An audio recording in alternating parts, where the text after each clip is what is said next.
Hello mga ka-trending, welcome back to ZK Trend. Kaagad ngang nag-trending ang larawan na ito ni Bel Mariano matapos kang i-post ito ni RJ De La Cruz, hairstylist at makeup artist na rin ni Bel. Kaagad ngang nag-number 1 on trending sa Twitter ang pangalan ni Bel Mariano nang dahil nga sa larawan na ito. Ibang-iba kasi ang aurahan at pormahan dito ni Bel katulad ng mga larawan niya dati na lumabas nga sa social media. Talagang ibang-iba ang look dito ni Bel na may pa-curly pang style. Marami nga mga bubblies ang sobrang nagandahan dito kay Bel.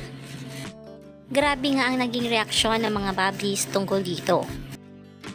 Maraming napapawaw nga sa look na ito ni Bel. Ayon nga dito sa isang bula, Bel Mariano OMG, may ganap na naman. Slay, whatever the shoot is, paid ad or what, gosh, you're so pretty.